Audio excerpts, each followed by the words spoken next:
आगे बढ़ते हैं, एक बड़ी खबर आपको बता दें, हरिद्वार पहुंचेंगे मुख्यमंत्री पुष्कर सिंह धामी।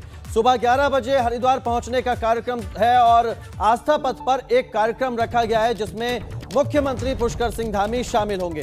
तो बड़ी खबर बता रहे हैं, आज हरिद्वार पहुंचेंगे मुख्यमंत्री पुष्कर सिंह धामी। सुबह 11 बजे हरिद्वार पहुंचने का कार्यक्रम है। आस्था पथ पर एक कार्यक्रम है जिसमें मुख्यमंत्री पुष्कर सिंह धामी शामिल होंगे।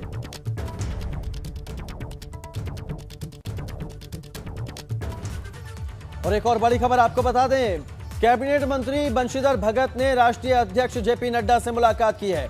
दिल्ली में बंशीधर भगत और जेपी नड्डा की मुलाकात हुई है। इस मुलाकात के दौरान राज्य से जुड़े कई विषयों पर बातचीत हुई है। चुनाव और संगठन को लेकर भी चर्चा हुई है और तस्वीर भी हम आपको दिखा रहे हैं। कैबिनेट मंत्री बंशीधर भगत की भाजपा के राष्ट्रीय अध्यक्ष जेपी नड्डा से दिल्ली में मुलाकात हुई है। राज्य के कई विषयों पर बातचीत हुई है। चुनाव और संगठन को लेकर भी चर्चा हुई है। तो तस्वीर भी हम आपको दिखा रहे हैं।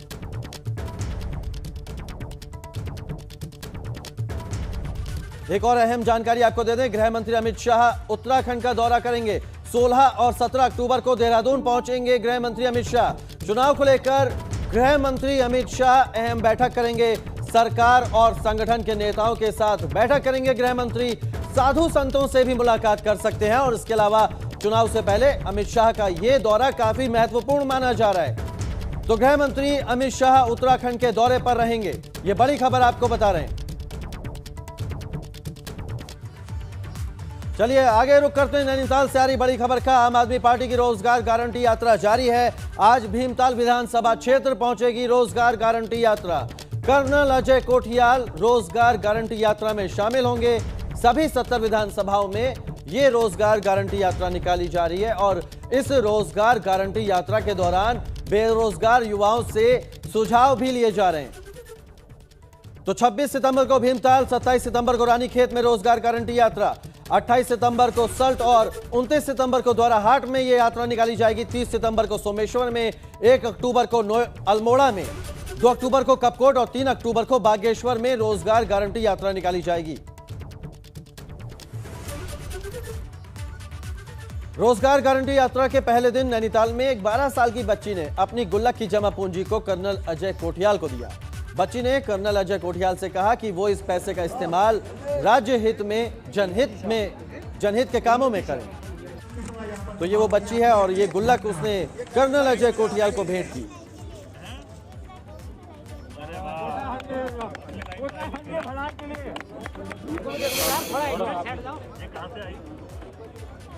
वहीं नैनीताल में इस कार्यक्रम के दौरान एक युवती ने हंगामा कर दिया। कर्नल कोठियाल के मंच से बोलने की अनुमति मांग रही लड़की ने घंटों रुकने के बावजूद बोलने का मौका नहीं देने के खिलाफ हंगामा किया। तो पुलिस ने लड़की को कोई नियम कानून नहीं तोड़ने की वजह से जाने भी दिया। तो बोलने का मौका नहीं मिला इस लड़की को, जिसके बाद इसने हंगामा कर दिया। कि मेरा वोट हमेशा नरेंद्र मोदी जी को जाए। उन्होंने हम सबको देश प्रेम सिखाया है और अब उसी इंसान को ब्लेम कर रहे हो। हमारी कंट्री के लिए कुछ कर रहे हैं। वो अभी कहाँ गए? यूएस गए, इसलिए नहीं गए। पार्टी की जो है महिला जो है, ये जो है आम आदमी पार्टी के साथ ही आई थी। ये किसी दल की, हमें ये नहीं पता चला कि ये कार्यकर्ता है। ये सामान्य आदमी की तरह आई थी और बोलना चाहती थी। हमें ये भी नहीं पता है ये क्या बोलना चाहती है। हाँ, अभी हम इनसे बात करेंगे, ठीक है। ये बहुत पहले से पहले यही थी। ये किसी पार्टी की कार्यकर्ता नहीं है और इन्होंने किसी रूल को ब्रेक नहीं किया है। जो शांति व्यवस्था का जो भंग करेंगी तो हम इनके खिलाफ फिर कार्रवाई करेंगे। उत्तराखंड में चारधाम यात्रा जारी है। आज चारधाम यात्रा का 9वां दिन है। चारधाम यात्रा की शुरुआत होने के बाद से लगातार यात्रियों की संख्या बढ़ रही है। 18 सितंबर से लेकर 25 सितंबर तक 14,670 तीर्थयात्री चारधाम पहुंचे हैं। बद्रीनाथ धाम में 460 तीर्थयात्रियों ने दर्शन किए हैं। 636 तीर्थयात्री केदारनाथ धाम पहुंचे। तो वहीं गंगोत्री धाम में 430 और यमुनोत्री धाम में 400 तीर्थयात्रियों ने दर्शन किए। 18 सितंबर से 25 सितंबर तक का यह आंकड़ा। इसी तरह अब तक करीब 70,000 के आसपास ई पास जारी किए जा चुके हैं। ऐसे में देवस्थानम बोर्ड के पोर्टल पर भी अब रजिस्ट्रेशन नहीं हो पा रहे हैं, जिससे चारधाम की यात्रा की सोच रहे यात्री परेशान और मायूस हैं। इसी को लेकर पर्यटन मंत्री सतपाल महाराज ने चारों धामों में यात्रियों की संख्या बढ़ाने के लिए मुख्यमंत्री से बातचीत की और माना जा रहा है कि सरकार जल्द ही हाईकोर्ट से अपील करेगी कि चारधाम में तीर्थयात्रियों की संख्या बढ़ाई जाए। कब कितने यात्री पहुंचे वो आपको बता रहे हैं। 18 से 25 सितंबर का आंकड़ा, बद्रीनाथ धाम 460 तीर्थयात्री पहुंचे, केदारनाथ धाम 636 और गंगोत्री धाम 430 तीर्थयात्री पहुंचे। इसके अलावा यमुनोत्री धाम में 400 तीर्थयात्री पहुंचे और चारों धाम में मिलाकर कुल 14,670 तीर्थयात्रियों ने दर्शन किए। यह 18 सितंबर से 15 सितंबर का आंकड़ा। यात्रा ऑनलाइन में रजिस्ट्रेशन कर रहे हैं और वापस जा रहे हैं, वो हमारे पास ये सूचना मिली है और निश्चित रूप में ये चर्चा मैंने मुख्यमंत्री जी से भी की है कि बहुत से यात्री वापस हो रहे हैं, तो उस पर विचार हम करेंगे और आगे हम रिक्वेस्ट भी करेंगे। रिक्वेस्ट को भेजा जाएगा, प्रोसेस किया जाएगा और भेजा जाएगा, संख्या बढ़ाई जाए, इसकी प्रार्थना की जाएगी। चलिए और इसी से जुड़ी एक बड़ी खबर आपको बता दें, बिना ई पास वाले यात्रियों को भी होंगे चारधाम यात्रा के दर्शन। अगर ई पास वाले यात्री नहीं पहुंचे हैं तो दर्शन उन्हें कराए जाएंगे। शासन ने जिलाधिकारियों को आदेश जारी कर दिए। उत्तरकाशी, रुद्रप्रयाग और चमोली के जिलाधिकारियों को शासन की ओर से आदेश जारी कर दिया गया है। 15 अक्टूबर तक चार धामों में यात्रियों का रजिस्ट्रेशन फुल है और जो ई पास जिनको यात्रियों को नहीं मिल पाया है वो भी चार धाम यात्रा के दौरान अब दर्शन कर पाएंगे। शासन ने इसको लेकर जिलाधिकारियों को आदेश जारी कर दिए हैं। आगे बढ़ते हैं। पौड़ी की चौबट्टा खाल विधानसभा में दौरे पर पहुंचे पर्यटन मंत्री सतपाल महाराज का पारा 7वें आसमान पर पहुंच गया। दरअसल संयुक्त चिकित्सालय सतपुरी में ड्यूटी में लापरवाही बरतने और 4 उपस्थिति रजिस्टर बनाने की गड़बड़ी पर महाराज भड़क गए। इसी पर उन्होंने मौजूदा डॉक्टरों को फटकार लगा दी। मेरे पास आप लोगों की शिकायत यह है, आपके कितने हाजिरी के रजिस्टर बने हुए हैं? कितने, how many registers you have here? कितने रजिस्टर हैं आपके? हैं? आप 3 रजिस्टर होने चाहिए। या इंचार्ज कौन है? आप हैं? एक रजिस्टर होना चाहिए। कितने होने चाहिए? एक या 2? ये 3 इनके, 4 रजिस्टर इनके बने हुए और ये डॉक्टर्स रहते नहीं है यहाँ पर। एक रहता है, 2 रहता है, बाकी सब चले जाते हैं। Take action against them. देखो तरीका है, मैं टॉलरेट नहीं करूंगा ये बात, आपको बता रहा हूं। यहां मरीज आते हैं, आप नदारत, सरकार इसलिए आपको तनख्वाह दे रही है कि आप नदारत रहे। यहां रहे ही नहीं कोई, मरीज तो आएगा ना। आप लोगों को बताओ, कोरोना काल है, बीमार लोग आ रहे हैं, बाहर जा नहीं सकते, फिर थोड़ी भी आपको मानवता नहीं है? आपने तो हिपोक्रेटिस ओथ ले रखी है। आप सेवा करेंगे, आप छुट्टी पर चले जाते हैं, बाहर रहते हैं। आप इनके रजिस्टर सुनिश्चित करिए। कितने कितने होने चाहिए यहां? 1 या 2? 1। तो ये 3 कैसे हैं इनके? बल्कि इनके 4 हैं। और जो यहां रहता है वो बाकी हाजिरी भर देता है। सब फर्स्ट का चक्कर चला हुआ है यहां पर। देखो तरीका है। हमने उत्तराखंड इसलिए मांगा था, आप बताइए, कि डॉक्टर नदारत टेक एक्शन, इस पे एक्शन लीजिए। और मैं तो यही रहता हूं, ठीक है? आपके समझ में आ गया? हाँ, ये आखिरी वार्निंग मैं दे रहा हूं। तो लापरवाही पर भड़के हैं मंत्री सतपाल महाराज और फटकार भी लगाई डॉक्टरों को। एक छोटे से ब्रेक के लिए रुक रहे हैं, फौरन वापस लौट। ब्रेक के बाद स्वागत है आपका और बात कर लेते हैं उत्तरकाशी की, जहां मनेरी जोशियाड़ा बैराज में सिल्ट बढ़ने से दोनों बैराज से पानी की निकासी खोल दी गई। इस दौरान नदी में पानी का जलस्तर बढ़ गया, जिससे नदी में काम कर रहे मजदूर पानी में फंस गए। 3 घंटे की कड़ी मशक्कत के बाद रेस्क्यू टीमों ने इन्हें रेस्क्यू किया। और लोग नदी में रेत और बजरी उठाने का काम करते हैं जो नदी के बहाव में फंस गए थे। 3 घंटे की कड़ी मशक्कत के बाद रेस्क्यू ऑपरेशन चलाकर जो राहत बचाव टीम थी उसने इन तीनों को रेस्क्यू किया।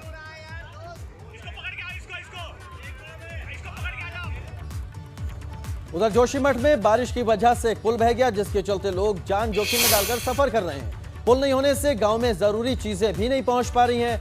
अब आपको तस्वीर जो हम दिखा रहे हैं वो होशी और खंचा गांव की हैं। तस्वीरें देखिए कि पुल नहीं है तो लोग किस तरह से एलपीजी सिलेंडर को कंधे पर लाद कर इस दुर्गम रास्ते पर चढ़ाई कर रहे हैं, अपने घर जाने को मजबूर हैं। जोशीमठ की ये तस्वीरें। चलिए एक बड़ी खबर, विकासनगर के चक्राता में रहने वालों के लिए एक जरूरी खबर। आज चक्राता में बिजली की सप्लाई बंद रहेगी।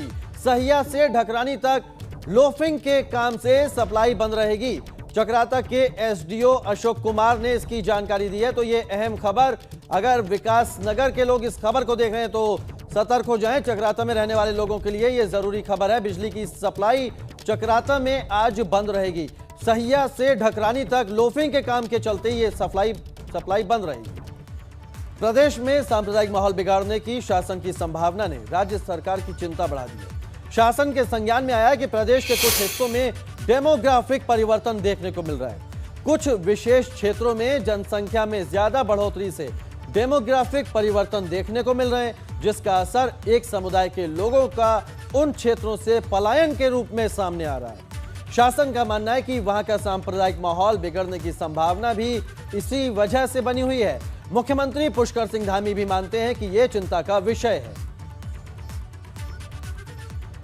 बहुत समय से इस बात की चर्चा चल रही है कि तमाम इस प्रकार के लोग उत्तराखंड के अंदर आकर बस गए हैं, तो निश्चित रूप से उनकी जांच होनी चाहिए। और जांच जो है चूँकि किसी को टारगेट करके नहीं हो रही है, एक पूरे उसको समसामयिक विचारोपरांत उस पर कार्रवाई हो रही है। सर वाकई में चिंता का विषय बन चुका है इस हाँ, पलायन और ये दोनों विषय जो है बहुत चिंता के विषय। अब आपको बताते हैं कि आखिरकार शासन की तरफ से सरकार को क्या कहा गया है। शासन की तरफ से एक नोट जारी किया गया है जिसमें कहा गया है कि शासन के संज्ञान में आया कि प्रदेश के कुछ विशेष क्षेत्रों में जनसंख्या में अत्यधिक बढ़ोतरी होने से डेमोग्राफिक परिवर्तन देखने को मिल रहे हैं, जिसका कुप्रभाव उन इलाकों के लोगों के पलायन के रूप में सामने आने लगा है। इतना ही नहीं, इससे वहां का सांप्रदायिक माहौल बिगड़ने की संभावना भी बनी हुई है। इस संबंध में चिंता जताते हुए शासन ने डीजीपी और सभी जिलाधिकारियों के अलावा एसएसपी को इस समस्या के समाधान के लिए कुछ एहतियाती कदम उठाने के निर्देश दिए गए हैं। जिलेवार ऐसे व्यक्तियों की सूची तैयार करने को कहा गया है जो दूसरे राज्यों से आकर यहां रह रहे हैं और उनका आपराधिक इतिहास रहा है। डीएम को कहा गया है कि इन क्षेत्रों में विशेष भूमि की अवैध खरीद फरोख्त पर विशेष निगरानी रखी जाए।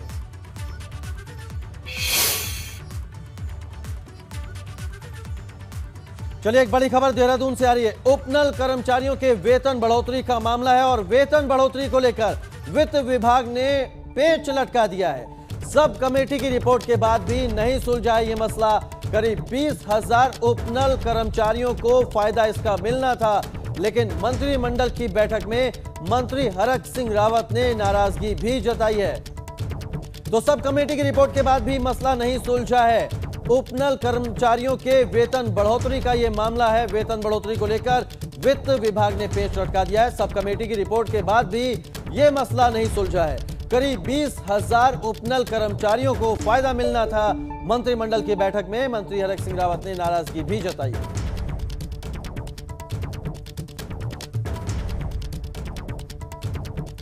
तो बड़ी खबर आपको बता रहे हैं देहरादून से। उपनल कर्मचारियों के वेतन बढ़ोतरी के मामले में वेतन बढ़ोतरी को लेकर वित्त विभाग ने पेश लटका दिया है। सब कमेटी की रिपोर्ट के बाद भी मामला नहीं सुलझा है। बात बागेश्वर की, जहां कांग्रेस ने सदस्यता अभियान की शुरुआत की और आगामी 2022 के विधानसभा चुनाव में सत्ता में पहुंचने का संकल्प लिया। इस दौरान मुख्य अतिथि और चुनाव अभियान समिति के प्रदेश अध्यक्ष राजेंद्र भंडारी ने कहा कि पहाड़ की प्रत्येक विधानसभा में 10,000 नए सदस्य बनाने का लक्ष्य रखा गया है।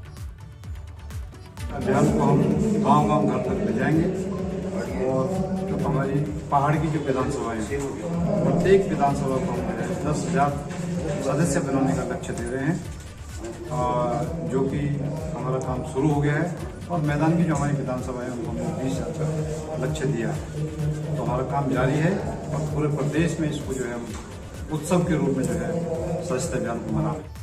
केदारनाथ धाम के हिमालयी क्षेत्रों में नीलकमल समेत कई प्रजाति के फूल खिले। इन फूलों के खिलने से हिमालयी क्षेत्रों की सुंदरता भी बढ़ गई है। इन दिनों केदारनाथ से 8 किलोमीटर दूर स्थित वासुकी ताल के आसपास का क्षेत्र में नीलकमल के फूल खिले हुए हैं। सोसरिया का फूल तो केदारनाथ के हिमालयी क्षेत्र में पहली बार देखा गया है। तो ये नीलकमल के फूल आपको दिखा रहे हैं।